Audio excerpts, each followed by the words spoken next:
안녕하세요. 커피앤톡입니다. 오늘도 와주셔서 감사드리고요. 바로 사연 읽어보겠습니다. 저는 어릴 적 아무것도 모르는 24세 시집을 갔어요.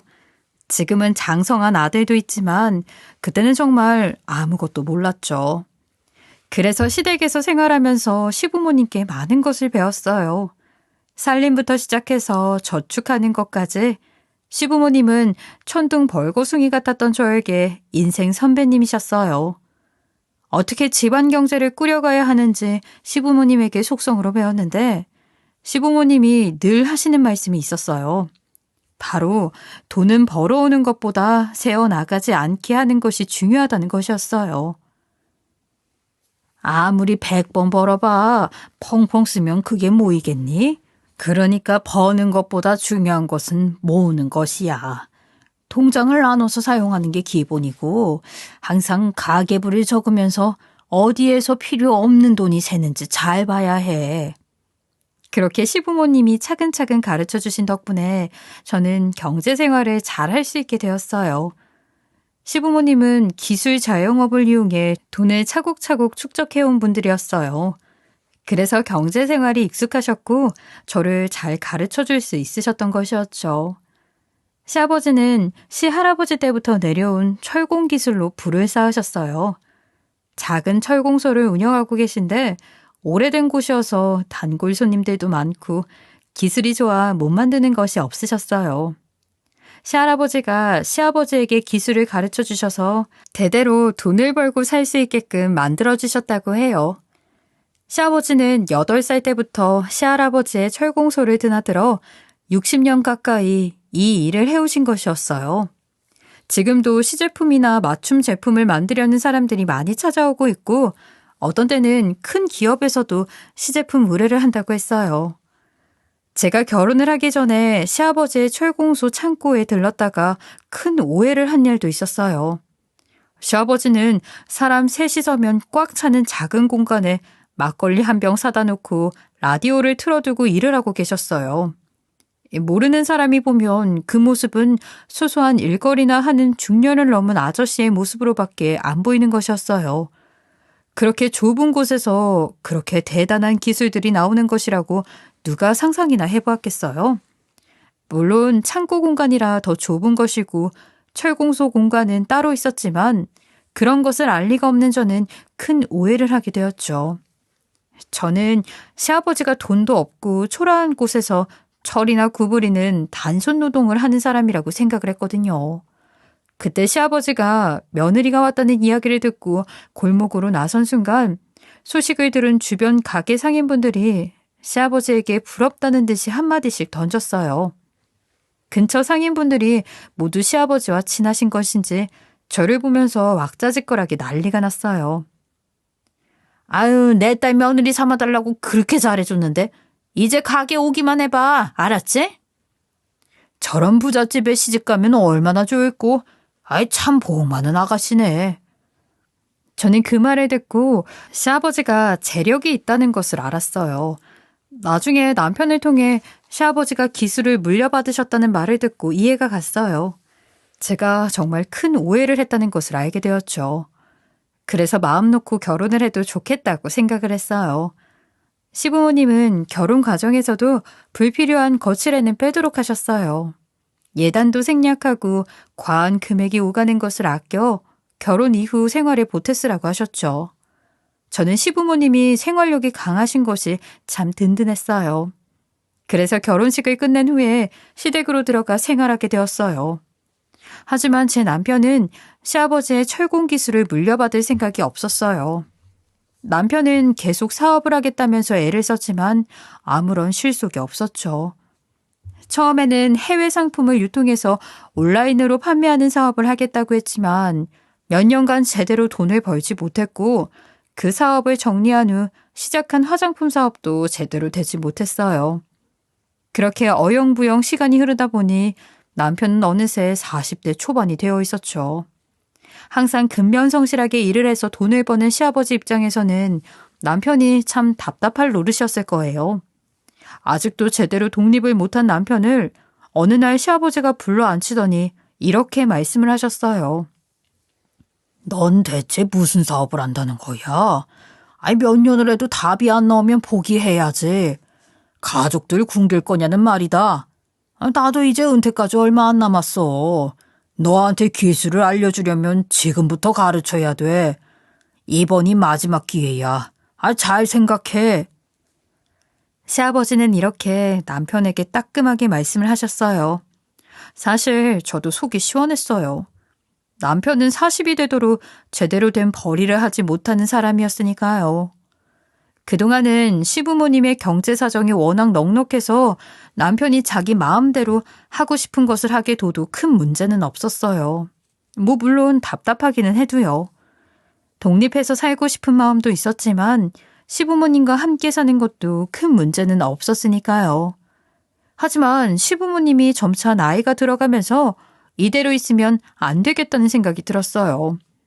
남편이 제대로 한 사람 몫을 하지 않으면 나중에 나이가 들어서 굶어 죽는 것 아닌가 하는 생각이 들었으니까요.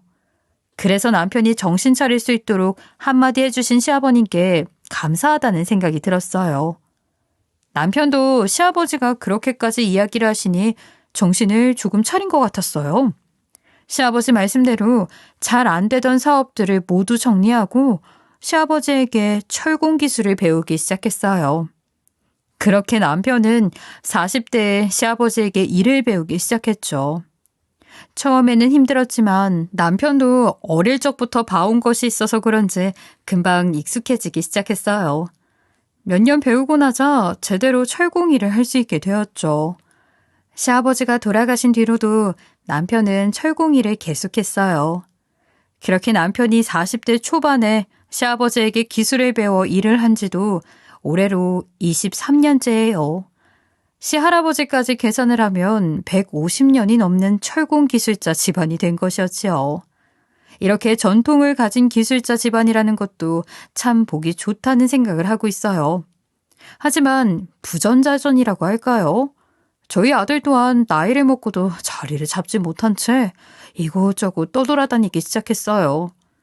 그런 아들을 보면서 남편은 걱정뿐이었지요. 젊었을 때 자신을 보는 것 같다고 하면서요. 아들을 타일러 보기도 하고 기술을 배우라고 설득해보기도 했지만 아들은 싫다는 말뿐이었어요. 다행히 아들 또한 결혼을 하기는 했어요. 직장도 자리 잡지 못하고 있어서 걱정을 했는데 어느 날 결혼할 여자라면서 예비 며느리를 데리고 온 것이었죠. 예비 며느리는 당시 아들이 다니던 회사에서 비서로 일하고 있다고 했어요. 예비 며느리는 조금 날카로운 면이 있었지만 요즘 애들은 다 그 정도는 한다는 생각을 했어요. 그래서 아들과 결혼하겠다는 여자가 있을 때 결혼을 시켜야겠다고 생각을 하고 결혼식을 진행했어요. 하지만 아들은 결혼까지 한 상황에서도 여전히 제대로 된 직장을 잡지도 못하고 돈을 벌지도 못했죠. 그래도 이제 결혼도 했고 알아서 잘 살고 있을 것이라고 생각했는데 어느 날 며느리가 저를 찾아와서 하소연을 하는 것이었어요. 어머니, 불편하실 수 있겠지만 꼭 좀 여쭤보고 싶은 것이 있는데 저희 남편은 원래 어릴 적부터 끈기가 없었나요? 저는 임신 준비를 하기로 해서 회사도 그만뒀는데 남편이 돈을 너무 못 벌어와요. 툭하면 얼마 다니지도 않은 회사를 그만두고 툭하면 새로운 일을 해보려고 하는데 잘 되는 것이 없어서 다시 회사로 들어가요. 그런데 또 얼마 못 가서 그만두고 그냥 남들처럼 꾸준히 월급만 가져와주면 좋겠는데 남편은 그게 어려운가 봐요. 며느리의 짜증이 가득한 표정에 저도 할 말이 없었어요. 당연히 저희 아들을 최선을 다해서 키웠지만 지금 아들이 그러고 있는 것이 꼭 남편이 젊었을 때 모습 같아서 며느리에게 할 말이 없었어요. 저는 미안한 말투로 며느리를 달랠 수밖에 없었죠. 아직 좋은 기회를 찾지 못해 그런가 봐. 지금은 헤매고 있지만 아마 곧 자리를 잡을 거야. 너무 미워하지 말고 네가 조금만 보듬어 줄 수 있니? 너희 시아버지도 젊을 때는 그러더니만 지금은 매달 쓰고도 남을 만큼 돈을 벌어다 주니까 말이야. 쓰고도 남을 만큼 돈을 벌어준다는 말에 며느리는 눈을 동그랗게 떴어요. 그리고 이렇게 물어보았죠. 아버님이 돈을 잘 벌어오세요? 항상 보면 좁아 터진 철공소에서 혼자 일하셔서 돈을 많이 버실 거라는 생각은 못했어요. 저는 주저하다가 아들 때문에 고생하는 며느리에게 미안해서 남편이 매달 얼마씩 벌고 있는지 귀뜸을 해주었어요. 그러자 며느리는 깜짝 놀라면서 말했어요. 어머, 어머니, 정말로 그렇게 많이 버신다고요? 에이, 말도 안 돼요. 그냥 저희 남편 미워하지 말라고 말씀하시는 거 아니에요? 그렇게 많이 버신다면 더 좋은 집에서 살고 차도 좋은 거 끌 것 같은데 안 그렇잖아요. 며느리는 제가 과장해서 말한다고 생각하는 것 같았어요. 아들의 집안에 재력이 있으니 아들을 좀 잘 봐달라고 과장해서 말하는 것이라고 말이에요. 제가 설명해도 며느리가 믿지 않으니 저도 더 이상 설명할 방도가 없었죠. 어쨌든 남편은 아직 여물지 못한 아들의 행동에 노심초사했어요. 아들이 가장 노릇도 못할까 봐 걱정이 많았죠. 남편과 아들이 옥신각신하는 것을 보면 어느 순간 돌아가신 시아버지가 떠오르곤 했어요. 익숙하게 보던 부자 갈등이 다시 반복되고 있는 모습이었으니까요. 하루는 남편이 큰 결심을 한 듯 아들과 며느리를 불러앉혀놓고 말을 했어요. 자, 이거 봐라. 이게 무엇인 것 같냐? 남편은 아들과 며느리 앞에 통장을 우수수 던졌어요. 남편이 그간 일에 모은 많은 돈이 담겨있는 통장들이었어요. 아들과 며느리가 통장을 집어들고 저축된 액수를 보더니 놀란 얼굴로 말을 잃었어요. 네가 내 기술을 배워서 대를 잇겠다고 하면 그 돈을 유산으로 다 주마. 그러니 이제 그만 기술을 배워서 한 사람의 역할을 해라. 아빠도 젊을 때 너처럼 그랬어. 하지만 할아버지 말씀 듣고 기술을 배운 뒤로 떳떳하게 한 사람 역할을 할 수 있었어. 이 기술은 기술 자체로도 정말 훌륭한 기술이고 돈도 잘 벌 수 있는데 물려받을 사람이 너밖에 없어. 일단 해보면 재미를 느낄 수 있을 거다. 나한테 일을 배우지 않으면 이 유산은 줄 생각이 없다. 그러니 잘 생각해봐라. 남편의 말을 듣더니 아들과 며느리는 서로 쳐다보며 눈짓을 교환했어요. 아마 아들과 며느리는 그간 저와 남편이 말한 철공소를 운영해서 버는 수입이 허풍이라고 생각했던 모양이에요. 하지만 모아둔 돈의 액수를 보자 마음이 바뀐 것 같았어요. 그 정도로 수익이 되는 줄은 몰랐겠죠. 며느리는 아들에게 말했어요. 여보, 당신 이번 회사도 마음에 안 든다고 했잖아요. 그러면 아버님 일을 한번 배워보는 건 어때요? 힘들게 하는 윗사람도 없고 혼자 잘하기만 하면 이렇게 돈을 많이 벌 수 있는 일이잖아요. 한번 해봐요. 네? 옆에서 며느리까지 합세해 설득을 하자 아들도 마음이 흔들리는 것 같았어요. 아들은 조금 망설이다가 남편에게 말했어요. 한번 배워볼게요. 언제부터 나가면 돼요? 아들의 그 말에 남편은 한박 웃음을 지었어요. 하하하 웃으면서 남편은 아들의 어깨를 두드려 주었어요. 그래, 잘 생각했다. 드디어 네가 마음을 먹었구나. 너도 어릴 적부터 이 아빠가 일하는 모습을 봐왔으니 분명 잘할 거야. 좋아. 퇴사하고 나면 바로 철공소로 와라. 작업복을 하나 줄 테니 입고 오면 돼. 바로 일을 배우기 시작해라. 아들은 조금 쑥스러운 표정을 지었지만 아버지가 기뻐하는 모습을 보니 기분이 나쁘지는 않은 것 같았어요. 그렇게 아들은 다니던 직장을 퇴사하고 철공소로 일을 배우러 나오기 시작했어요. 아들이 작업복을 입고 철공소로 출근한 첫날 저도 그 모습을 보니 감개무량했어요. 남편은 저보다 더 감동해서 얼굴에서 웃음이 떠나질 않았어요. 그날 이후 남편은 애정의 채찍으로 아들을 교육시켰어요. 이전보다 더 긴 시간 일을 하면서 일도 하고 아들도 가르쳤어요. 아들은 조금씩 배워서 일도 거둘 수 있게 되었죠. 저도 부자가 열심히 함께 일하는 모습을 보는 것이 좋아서 종종 점심 도시락을 싸서 철공소로 가기도 했어요. 세 가족이 둘러앉아 밥을 먹으면서 함께 일 이야기도 하고 사는 이야기도 하는 시간이 참 행복했어요. 남편은 안 그래도 일하는 시간이 길었는데 아들을 교육시키느라 더 길어진 것이 걱정이 되었지만 아들이 어느 정도 손에 익고 나면 괜찮아질 것이라고 생각했죠. 그렇게 한참 남편이 아들에게 일을 알려주던 때였어요. 오후에 남편이 잔뜩 지친 얼굴로 돌아왔어요. 그날따라 남편의 얼굴빛이 거무튀튀하게 보일 정도로 안 좋은 거예요. 아들에게 대대로 이어내려온 철공소를 물려준다는 생각으로 교육을 시키고 있으니 신경 쓸 것이 많았던 것이었겠죠. 여름이라 날도 무덥고 그래서인지 살도 빠져서 더 힘들었을 것 같았어요. 남편은 힘들어서 잠깐 들어왔다면서 씻고 한숨 자고 다시 나가겠다고 했어요. 씻고 나온 남편에게 아들이 잘하고 있는지 물어보았어요. 오늘도 잘 가르쳐 줬어요? 아유, 어때요? 조금씩 잘 따라하고 있어요? 그러자 남편은 수건으로 머리를 연신 털면서 찌푸리고 말했어요. 에이, 아직도 멀었어. 그래도 열심히 하니까 곧 따라오겠지. 그러고서 남편은 잠을 자기 위해 방으로 들어갔어요. 그렇지만 잠깐 잔다던 남편은 그날 방에 들어간 후 다시는 깨어나지를 못했어요. 저는 설마 그날 남편과 나눈 대화가 우리의 마지막 대화가 될지는 몰랐어요. 충격 속에서 남편의 장례식이 치러졌죠. 저는 너무 갑작스럽게 남편이 떠나 슬픔을 주체할 수 없었어요. 제가 목 놓아 울자 아들은 울면서 저를 위로했어요. 저는 남편의 영정사진을 향해 울면서 절규했죠. 뭐가 그리 급해서 그렇게 떠났어요. 아이, 아들이 아직 남아있는데 다 알려주고 가면 되었잖아요. 나는 어떻게 하라고. 아이고, 여보. 그렇게 슬픔 속에서 남편을 떠나보냈어요. 저는 앞으로의 인생이 막막하게 느껴졌지만 사실 금전적으로는 불안하지는 않았어요.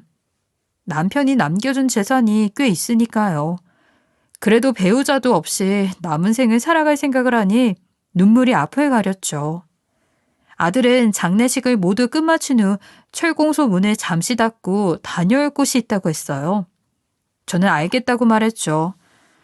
예전 같으면 어디에 가는지 모두 물어보았겠지만 지금은 그럴 경황이 없었어요. 저는 남편을 애도하면서 시간을 보냈죠. 그렇게 장례가 끝나고 며칠 뒤 기다렸다는 듯이 며느리가 찾아왔어요.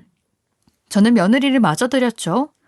그런데 며느리는 남편을 떠나보낸 저를 위로하기보다 뭔가 할 말이 있는 것 같았어요. 무슨 일이냐고 물어보니 며느리는 눈을 크게 뜨고서 줄 것을 잊었냐는 듯한 표정으로 말했어요. 유산 이야기 하러 왔어요, 어머니. 이전에 저희한테 주기로 한 통장들 있잖아요. 아버님이 돌아가셨으니 유산 상속을 진행해야 하는 것 아닌가 해서요. 저는 며느리의 말을 듣고 그래, 유산 처리도 하기는 해야 할 일이라고 생각은 했죠. 그것을 장례식이 끝난 며칠 후에 처리하러 온 듯한 며느리의 행동이 조금 신경이 쓰였지만 말이에요. 어쨌든 저는 며느리의 말을 듣고 이렇게 대답했어요. 그래, 유산 이야기도 해야지. 하지만 그보다 지금은 걱정되는 게 아직 아들이 일을 제대로 못 배운 상황이야. 남편에게 처음부터 끝까지 다 배웠으면 좋았을 텐데 이제 남편이 가고 없으니 남편과 오래 손을 맞춘 기술자분에게 끝까지 배웠으면 싶구나. 걱정 마. 아들은 제대로 가장 노릇할 수 있게 가르칠게. 그러니까 유산 이야기도 천천히 하자꾸나. 그런데 제 이야기가 끝나자마자 며느리는 갑자기 돌변하더니 열을 올리면서 말을 했어요. 아니, 유산 이야기를 천천히 하자니요? 약속이 다르잖아요. 원하시는 대로 남편이 저 작은 철공소에서 일하게 허락해줬는데 왜 미루시는 거예요? 아니, 안 하겠다는 게 아니고 지금은 우선 아들이 어엿한 기술자가 되는 것이 먼저니 그것부터 신경을 쓰자는 이야기야. 그리고 유산도 얼마를 어떻게 줄지 이야기를 해봐야 하고. 말 바꾸지 마세요. 우겨도 소용없어요. 다 녹음해뒀으니까. 분명히 유산 전부를 준다고 하셨잖아요. 빨리 주시라고요. 며느리는 완전히 다른 사람이 된 것처럼 험악한 얼굴로 제 목이라도 조를 기세로 무섭게 따지고 들었어요. 저는 너무나 깜짝 놀랐죠. 또 안 그래도 남편이 떠나서 마음이 심약해졌는데 며느리가 이렇게 딴 사람처럼 따지고 들자 정말 무서웠어요. 며느리가 저를 계속 윽박질러서는 저는 얼른 그 상황에서 벗어나고 싶었죠. 결국 약속한 대로 남편의 유산을 고스란히 물려주겠다고 다시 약속했어요. 좋아요. 이것도 다 녹음했으니 나중에 발뺌할 생각 마세요. 당장 내일부터 유산 상속 절차 시작할 테니까 그렇게 하시고요. 그렇게 며느리가 으름장을 놓고 돌아간 뒤 저는 어떻게 해야 할까 하다가 아들에게 연락을 해봤어요. 아들과 며느리에게 남편의 유산을 전부 물려주겠다고 한 적은 있지만 그건 대략적으로 말한 것이었고 당연히 제가 먹고 살 정도의 재산은 남겨둘 생각이었거든요. 하지만 며느리는 말 그대로 전부 물려달라며 물러나려고 하지 않았어요. 하지만 아들에게는 연락이 닿지 않았어요. 여러 번 전화를 해도 전화를 받지 않았죠. 어쩔 수 없이 저는 다음 날부터 며느리의 손에 이끌려 이곳 저곳에 가서 유산 상속 절차를 진행할 수밖에 없었어요. 남편이 직접 약속을 한 것이고 제 앞으로 남은 유언장도 없었기 때문에 저는 속수무책이었어요. 그래도 유산을 물려주면 아들이 제 노후 정도는 책임져 주리라 생각을 했는데 지금 유산 상속을 받는 것이 아들인지 며느리인지도 알 수가 없었어요. 그보다도 얼마 전까지만 해도 사근사근하지는 않아도 그럭저럭 잘 지내던 며느리가 이렇게까지 저에게 못되게 구는 이유를 알 수가 없었죠. 어쨌든 저는 며느리에게 끌려다니며 유산 상속 절차를 마무리했어요. 며느리에게 돈을 전부 넘기고 나니 저에게 남은 것은 지금 살고 있는 집밖에 없었어요. 정 안 되면 이 집이라도 팔아서 살 수 있지 않을까 싶었어요. 하지만 저에게 마지막 남은 희망마저 며느리는 앗아가 버렸죠. 며느리는 며칠 뒤 다시 와서 지금 살고 있는 집까지 넘겨달라고 말했어요. 어머니, 확인해보니 이 집도 시아버지 명의로 되어 있던데요? 왜 말씀 안 하셨어요? 이것까지 물려주셔야죠. 그렇게 약속하신 거잖아요. 저는 살던 집까지 내놓으라는 며느리의 말에 아주 당황했어요. 이 집에서 쫓겨나면 저는 어디에서 살라는 걸까요? 저는 며느리에게 사정을 했어요. 아, 얘야, 나도 살 곳은 필요하지 않겠니? 처음에 보여줬던 전 재산은 이미 다 상속했으니 살 곳 정도는 지켜줬으면 좋겠다. 남편도 잃고 남은 건 이 집밖에 없는데 이것까지 앗아가면 나는 어떻게 살겠니? 내가 직접 아들한테 말 좀 해볼 수 있을까? 왜 그렇게 말씀을 하세요? 약속하신 걸 달라고 하는 것뿐인데 남편도 동의한 사실이에요? 내일 이 집도 상속 절차 밟을 테니 그렇게 하세요. 며느리는 냉랭하게 말하더니 가져온 서류에 강제로 서명을 하게 하고 가버렸어요. 저는 원하는 대로 유산을 줘도 며느리가 이러는 이유를 도통 알 수가 없었어요. 다음 날 이 집이 며느리에게 넘어가 쫓겨나는 것이 두려워 며느리에게 전화를 해서 다시 한번 사정을 했어요. 하지만 독한 며느리는 저를 어떻게든 오갈 데 없이 만들려는 것인지 제 말을 들은 척도 하지 않았어요. 그래도 제가 계속 사정을 하자 며느리는 이렇게 심한 말로 비웃으며 전화를 끊었어요. 어머니, 갈 데가 없으시구나. 그럼 그지 같은 철공소나 가보시던가요.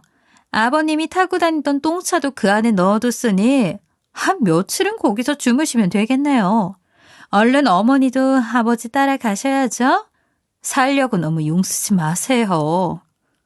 이런 말까지 들으니 며느리는 이전에 제가 알던 사람이 전혀 아닌 것 같았어요.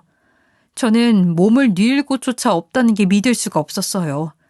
저의 보호자이자 동반자였던 남편이 없어지고 나서 이렇게 힘없이 모든 것을 빼앗긴다는 것은 정말 슬펐고요. 며느리 말로는 내일 폐기물 처리 업체가 와서 짐을 모두 뺄 것이라고 했어요. 그때 강제로 쫓겨나게 되면 더 비참할 것 같아서 저는 간단하게 중요한 짐만 챙겨서 그날 밤 철공소로 갔어요. 아들은 아직도 연락이 안 되는 상태였기 때문에 아들과 연락만 닿으면 어떻게든 잠잘 곳은 얻을 수 있지 않을까 했어요. 며느리 말로는 아들도 다 동의한 일이라고 했지만 믿을 수는 없었어요. 하지만 혹시 그 말이 사실일까봐 두렵기도 했죠. 며느리의 말이 사실이라면 아들이 저에게 이러는 것이 야속해서 마음이 너무 아팠어요. 하지만 그렇게 믿고 싶지 않아서 아들에게 연락이 닿기 전까지 아들 생각은 되도록 하지 말자고 생각을 했어요. 철공소에 도착해서 어두운 철공소 문을 열자 오랜만에 철공소에 들어온 기분이 들었어요. 항상 남편과 아들이 있었던 철공소였죠. 저는 거기 도착해서야 눈물이 펑펑 났어요.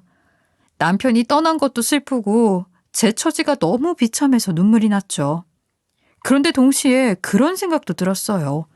며느리에게 며칠째 제대로 당했지만 며느리 말대로 남편을 따라서 이렇게 죽었다가는 며느리만 좋은 일 시키겠구나 싶었어요.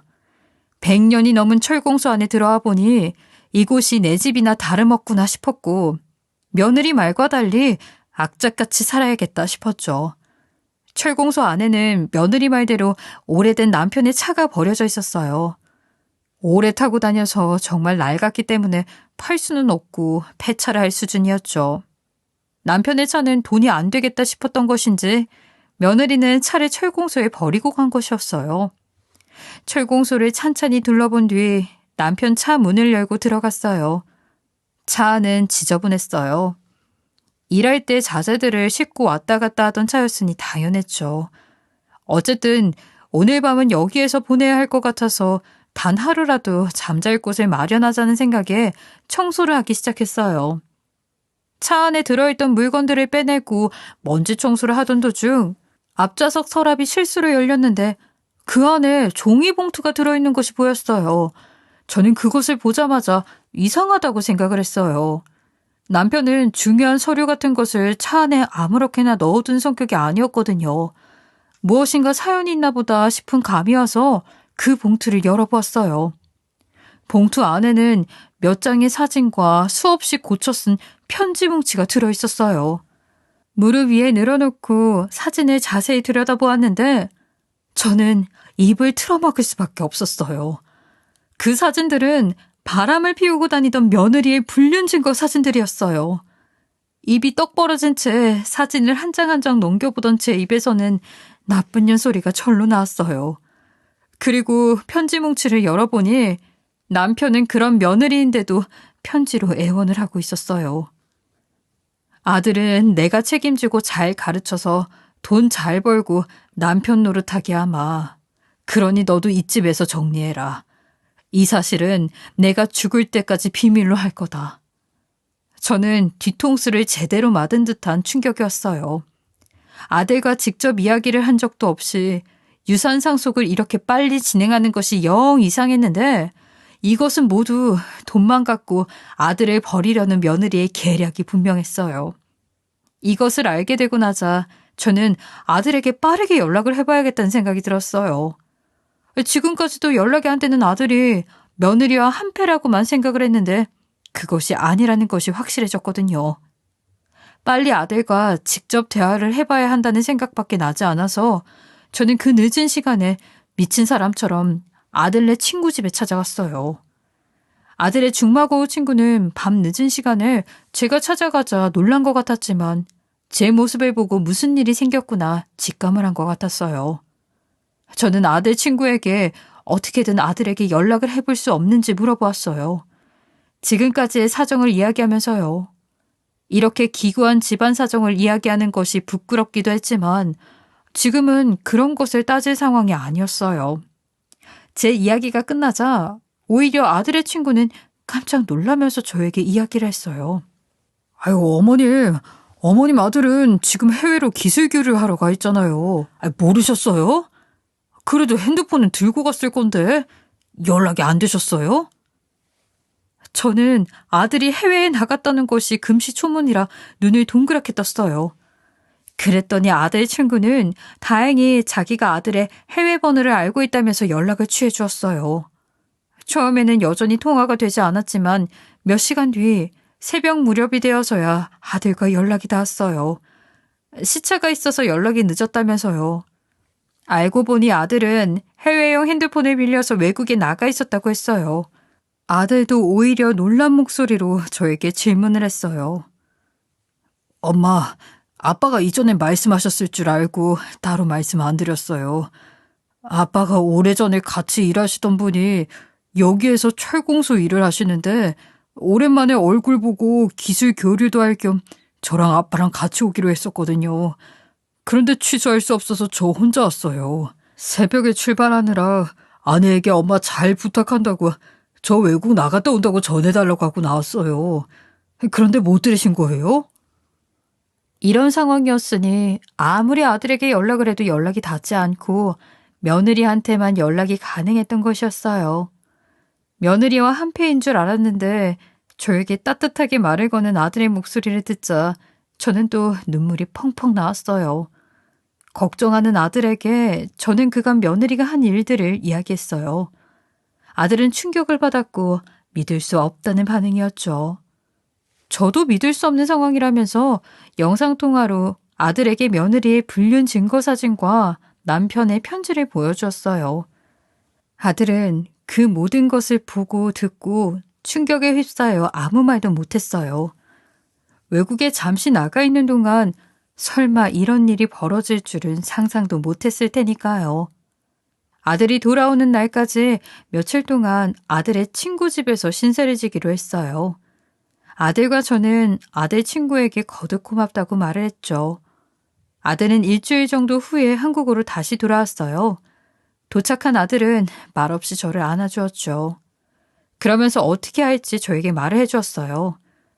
외국에 있는 동안 변호사를 알아보고 계약을 하고 왔다고 했어요. 그리고 며느리에게 돌아왔다는 사실을 알리지 않았으니 며칠 동안 비밀리에 증거를 모아서 며느리를 처벌하자고 말했어요. 항상 불안불안하던 아들이었는데 이제는 천군만마처럼 든든하게 느껴졌어요. 큰일을 앞에 두니 아들도 마음을 강하게 다잡은 듯 했어요. 저희는 일단 잠시 머물 수 있는 숙소를 잡아서 함께 지내면서 며느리의 행적을 추적했어요. 먼저 며느리가 유산 상속 우선순위가 높은 아들을 제끼고 본인이 상속을 받을 수 있었던 방법을 찾아봤어요. 그간 며느리가 작성한 서류들을 다시 알아보니 며느리는 아들이 없는 틈을 타서 아들이 유산 상속을 포기한 것으로 서류를 위조해 1순위 상속자가 된 것이었어요. 이것은 명백한 서류 위조이자 유산 갈취였기 때문에 저희는 이 사실을 알릴 수 있는 증거들도 모았어요. 그동안 며느리는 살판이 났는지 더 활개를 치면서 돌아다니고 있었어요. 갈취한 유산을 마음대로 펑펑 써가면서 말이에요. 저희는 불륜 사실을 더 확실히 하기 위해 하루는 며느리의 뒤를 쫓았어요. 며느리가 집에서 나오는데 온몸에 명품을 휘감은 것이 예전에 알던 사람이라고는 상상도 할 수가 없었죠. 어머, 자기 왔어? 가자. 오늘 오마카세 예약했잖아. 저녁 먹고 나서는 알지? 집 앞에는 외제차 한 대가 서 있었는데 며느리는 그 안에 타고 있는 남자에게 경박하게 아양을 떨었어요. 어이가 없어서 헛웃음이 나왔죠. 정말 전에 알던 사람이 아니었어요. 저렇게 천박하고 가벼운 사람이었다니.